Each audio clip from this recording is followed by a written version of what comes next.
Well, hey everyone. Whoa, my hair is kind of wild.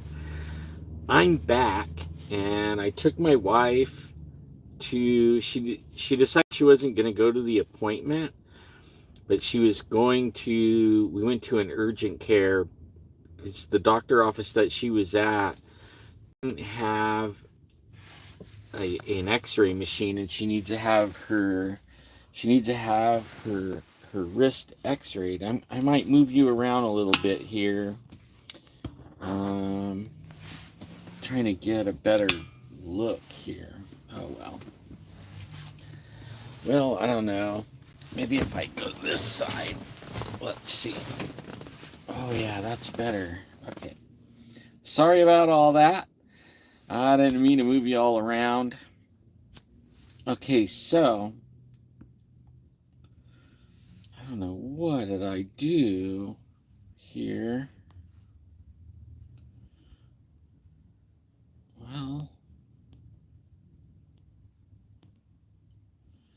Well, gee, I'm afraid to do anything here. Maybe my pen needs to be back in. I think that's what it is. I'm in the room waiting for the doctor. So she's going to be really quick. Sorry about that. So I might not be able to talk about everything I wanted to talk about. But I do want to talk about this dream really quick. It was a long dream, and I didn't have anything to write anything down with. So I actually used the voice recorder on the phone here and spoke the dream into the recorder, because when I came out of the dream, everything that I said that had power in the dream was leaving my mind. The whole dream, I remember everything, but I can't remember what it was I said that Jesus was helping me to say and think of. All that went away, but everything else was there. And I don't know why he didn't let me remember what it was I was saying, but he didn't let me remember that. And I knew it was going away before I even woke up, and I actually woke up yelling, "No, I want to remember." And that was weird. So the dream started off in the dream started off with me in a battle with what I knew in my mind to be a demon. And it was a humanoid form, stronger than me, just a tiny bit bigger than me, and we had these big swords and we were battling. And I whipped his butt. And then in the dream, I'm searching for more of these demons, and I'm slaying them as I find them. I know that sounds weird, right? Yeah, weird. Well, they were getting harder and harder for me to beat, and that was my mission, to get rid of as many of these as I could find. But they were getting pretty hard. After about 5, I was having a hard time whipping their butt. So at one point, I finished this one demon, and I was standing there thinking, before I went looking for another one, I was thinking about how that just went down and how hard that was. And so I was thinking maybe I might want to stop doing what I was doing, because I didn't know if I could hurt the next one, if I could take it out. And while I was standing there contemplating what I'm going to do next, this person walks up with a big sword. He looks like Conan the Barbarian. He's probably about 7 or 8 or 9 feet tall. And he never says anything to me vocally. But in my mind, he told me that he was there to help me. And I was like, okay. And I thought, this is great because now, I have some help and I could kick some demon butt. And we went on, and me and him were taking out these demons. And they were getting harder and harder and bigger. Like, they were starting to be bigger than him. At first, they were maybe a little bit bigger than me, but now they're getting like 15 feet, 17, 18 feet tall. They have swords and axes and all kinds of weapons, and they're immensely ugly and strong. And as we were going along on this quest to take all these things out, other people regular, normal people were joining the fight. And pretty soon we had, I don't know how many, but probably 50 people with us. They never said anything ever. They just were multiplying. Every time we beat one, then there would be another one, another few people. It's busy here at this doctor office. Oh my goodness. This urgent care. I can't believe there's people running around with masks on. Unbelievable. Well, I'll talk about that later. Okay, so, oh my. Don't hit my car with that door, lady. She could barely get in her truck. Well, at one point, we came across some pretty tough, big demons. And we were taking a break for a second, and another person, man, it's busy all of a sudden. Another person comes walking up, and he was wearing clothes like Jesus wears in the movies. When you see Jesus walking along, the sandals and the white, I don't know what you call it, but only he was dressed like that. But I didn't know he was Jesus at this point. But I was starting to think that the guy that I met up with that was helping me might be an angel. I mean, that was starting to dawn on me that possibly this is an angel.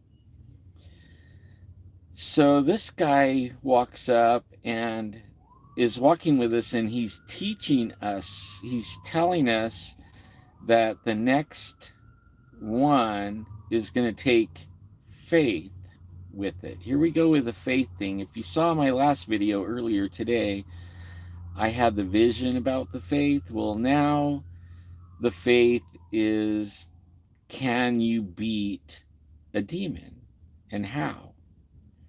And he's teaching us this, really teaching me. It was weird. It seemed like the whole thing was for me at this point. I knew that everyone was hearing it, all the people around, and the guy that was with me that looked like Conan the Barbarian. I mean, he was the size of, muscular like Conan the Barbarian, but he was around 7, 8, 9 feet tall, big guy. So this other guy that comes walking up in the white, like not white, but cream colored robe, I guess you would call it. He was teaching us, he's telling us the next one's going to be pretty hard, and it was going to take faith. Before we were just using skill, strength, and cunningness, I guess, to beat these things. No real faith was ever mentioned or even thought about. So we came on to another one that was pretty big, I would say 20 feet tall and as wide as a school bus. And this guy was huge and tough. And while we were battling this thing, while we were battling this thing,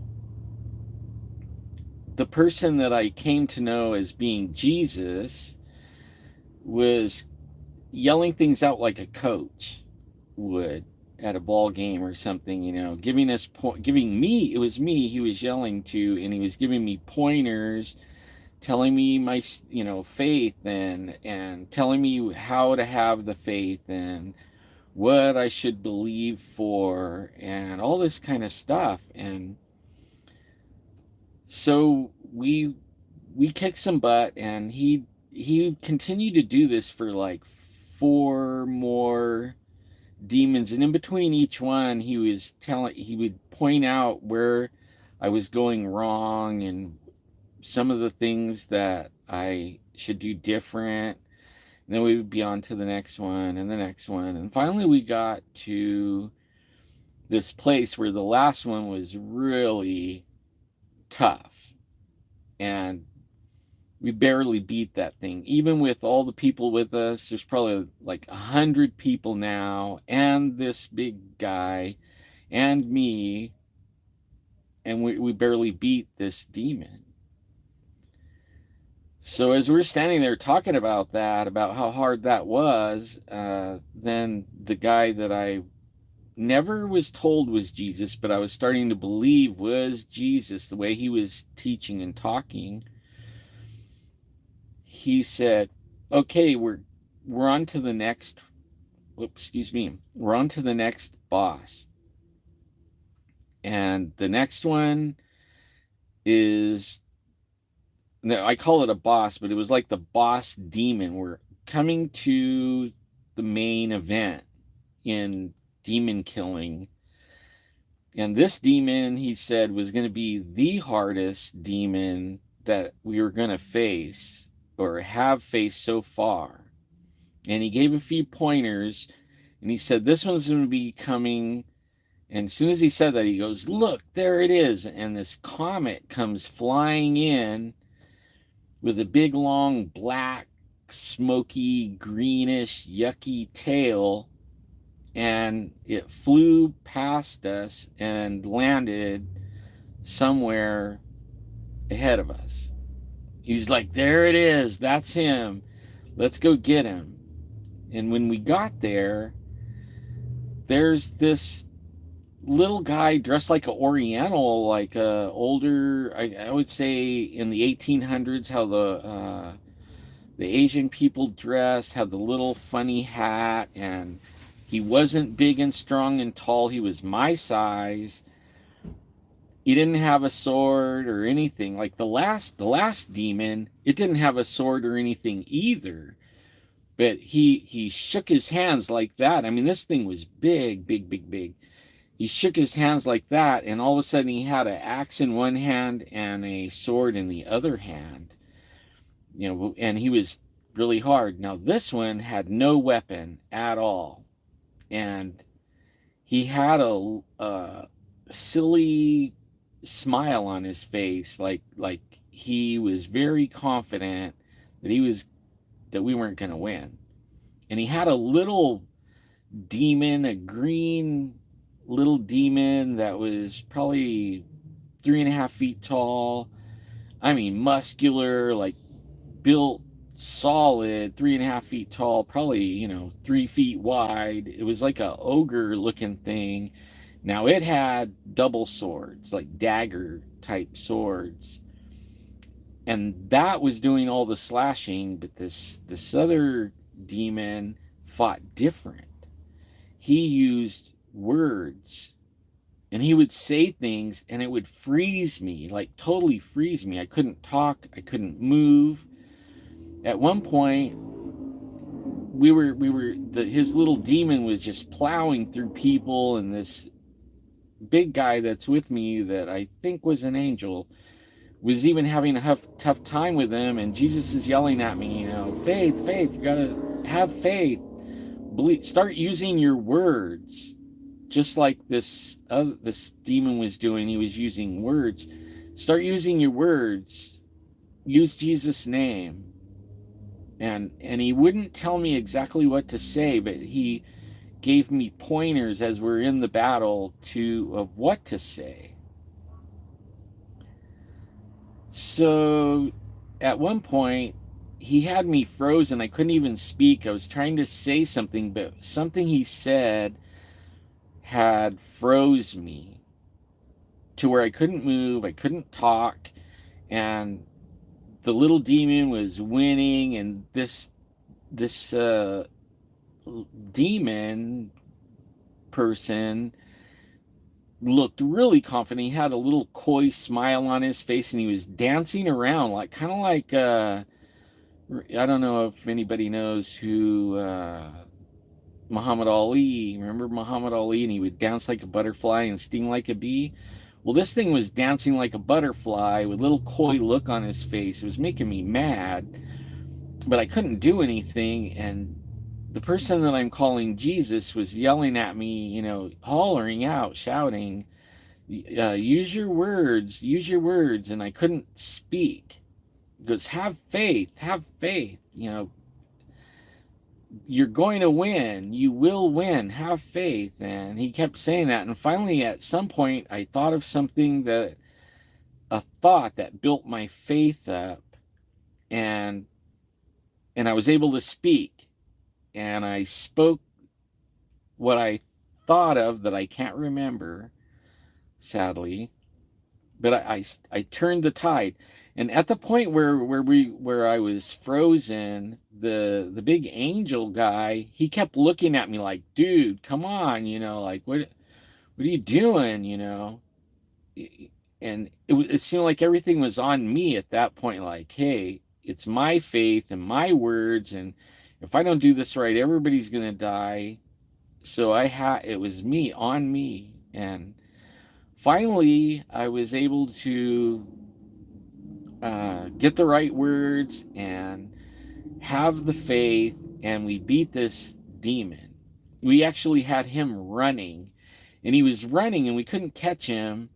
In fact, it was kind of funny. The little demon, when the tide changed, the little demon started to run, and he ran to his master and was fighting everybody as best he could. But then he was looking at his master like the angel was looking at me, like, hey, dude, hey, what are you doing, So it was all on this his boss demon to be able to kill us, right? So at one point they started running away, and they were going to get away. And Jesus is yelling at me, tell them to stop. Use your words in Jesus' name. Tell them to stop. That's the only thing I can remember of what I was told that whole time or learned on faith. So I stopped, and I yelled out in Jesus' name, freeze, and they froze, and they couldn't move. And we ran up there and we beat him. So at that point, everybody's yelling and hollering and cheering, that we beat the main demon, whatever, and Jesus was telling everybody that the fight is not over, but we win. We win. And all of a sudden, I started to come out of that dream. I started to wake up, and I started realizing that everything I said was going away. And I knew it was a dream. And then I'm yelling, no, I want to remember. Let me remember. And I thought the whole dream was going to disappear out of my brain just quickly. But the only thing that left me was the words that I said in the dream. And, oh man, I started looking around I'm in a hotel room in Idaho, and I started looking for something to write on. I couldn't find anything. And then it occurred to me and I never used this thing. The last time I used it was 2 years ago. I was teasing mockingbirds. I was outside late, in pain, and I was recording the mockingbirds and then playing their calls back to them. It was so fun. I mean, that's the only thing I ever used it for. I don't know why I even thought of it, but I thought of it, and I recorded this dream down on the audio recorder. But that basically is, I mean, that's the gist of it, the main part of that dream. In one of the battles, inside the battles, I never got hit by a demon. With out of all the battles, none of them ever hit me except one. And it was probably 3 or 4 of them before the final one. And that was the one that shook his hands. And he didn't have a, I was thinking, man, this is going to be not hard at all. You know, this thing doesn't have a weapon. And he went like that with his hands, and bam, he had a big sword in one hand and a big axe in the other hand. And he took 2 swipes with of the sword and the axe at the angel guy, and then turned his focus on me. And I was thinking, oh boy, you know, here we go, he's going to get me. And he swung the sword, and I dodged it, but the axe came at me really quick, and I was like in a stance to fight. So and my left leg was forward, and his axe hit my knee and thigh of my left leg. Didn't hurt or anything in the dream, but it was like I took a hit, and it really sobered me up, you know, or really made me focus on, I better pay attention, you know, because this could be real. Like, I started thinking, I knew I was in a dream. It was really weird. And I thought, wow, if I die in my dream, am I going to wake up? You know, and it scared me a little bit. And fear, actually, when that fear came through me, we started losing because I had fear. And that's when the Jesus character pointed that out to me, you know, like fear is something you don't want, that that will take your faith away. So there's all these lessons about fear and faith, and how to use it again in battle, how to say words. I wish I could remember the words, but I can't remember them. I wish I could see the chat on here. I see it flash. But that, I mean, that's how fast it goes, like, and I can't see it, and I don't know, I'm not sure how to, oh, wait a minute. Okay, I see Ghost Wolf and Amanda. Hi, Amanda. Hi, Ghost Wolf. Hey, Joe. Amanda. Hey, this is pretty cool. I didn't know. Brian's World. Yeah, I thought about that, but I had another dream later, and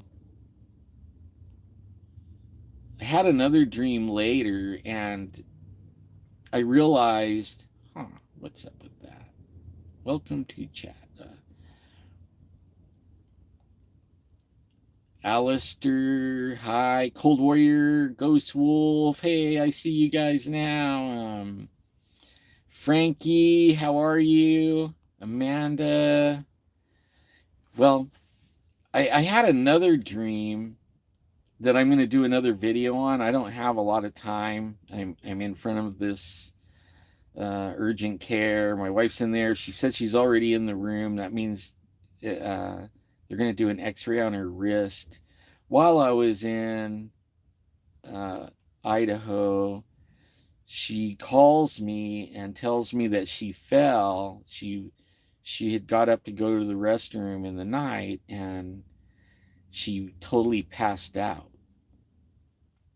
She leaned over to pick up a slipper or something like that to put on her foot, and she passed out, and she doesn't know how long she was laying there, and she busted her lip and hurt her wrist somehow, and she doesn't know how long she was laying there passed out. So that was a little concerning, you know, and I can't remember if it was while I was having a dream or not.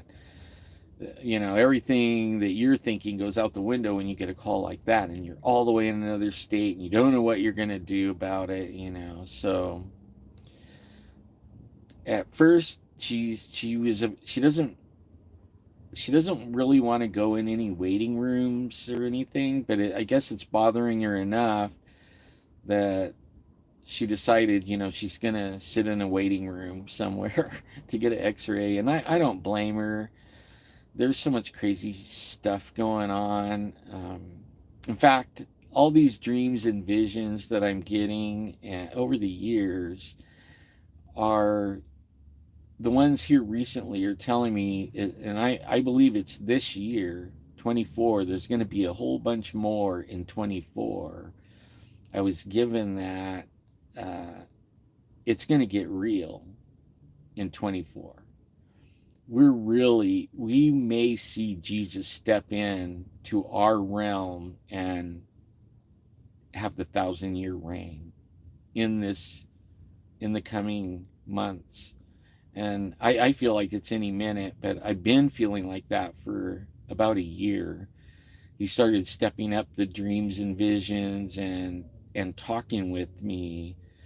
Like, I don't know about you guys, but I have a relationship with Jesus where I sit and talk with him. And most of the time I'm thanking him for my health, I could be dead. I already died and went to heaven. And I've had all kinds of problems, but I could be dead.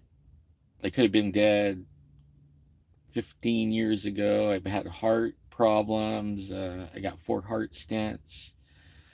I mean, he's keeping me here for a reason. And I think this is the reason is faith. Everything is to do with faith.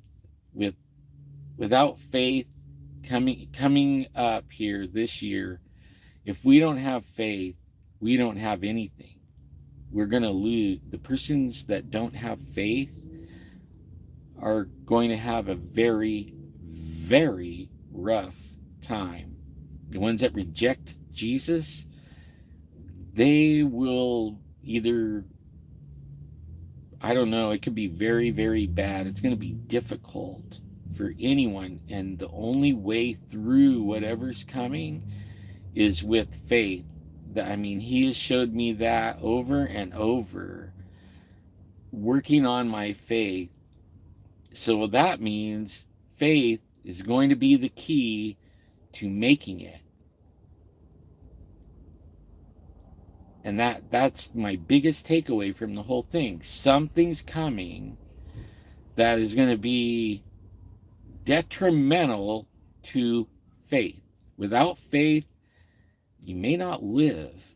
You may not have anything. You may wind up losing everything. You may, have the roughest time ever. With faith, the ones that are developing their faith and their walk with Jesus right now and their relationship with Jesus, it's going to be not a walk in the park. It's going to be a battle. But we are the ones that have to lead the way of all those people that were in my dream. We have to lead the way and show them and teach them faith, because they don't have any. They never had it. They don't know anything about it. So it's going to be on us with faith to get these people going. In fact, the next dream I have, I think, tells more about what we're about to face, and not so much faith, more about what we're coming to. But I can't talk about, I don't want to get into that one. That one is pretty cool too. I'll do another video on that one. Let me see if I can see chat. Let's see here. When I touch it, I can see it. Let's see. I think, Alistair, you say I'm here for a reason. I believe we all are here for a reason. I actually believe we are meant to be, every single one of us we have chosen to be here during this time, that we are getting ready to see the culmination of everyone's prayers down for since Jesus was here last. we're going to see, we're going to actually be alive during the one that everybody wants to see all through history and time. They all want to see this, and we get to be alive. We were chosen, every single one of us, to be alive right now and live in this. It's not going to be easy. It hasn't been easy. We're getting ready. I can't talk about it anymore. I want to talk about it in the next stream. Okay, I want to talk about it in the next stream about what's coming. Happy New Year, Winter. I see Winter. Hi, Winter. Oh, she says she's in the X-ray and she's done. Okay, so you guys, it's been 30 minutes. I keep track of the time here now because my wife's in the doctor. I have a feeling she's going to be coming out any minute. I'm going to go ahead and cut it and get back in my seat. I want to pray for you, everyone, again one more time. I pray that every area in your life, health, finances, relationships, life, things, that you're abundantly blessed. In every area of your life, be abundantly blessed. I pray blessings on you. And I have faith that God is blessing every one of you, even in ways you have no idea right now at this moment. In Jesus' name. Okay, I'll see you guys. I'll do another video later on. I'm gonna do all the dreams today and the visions today. So a little later, when I have time, I'm gonna get back on here and do the third dream.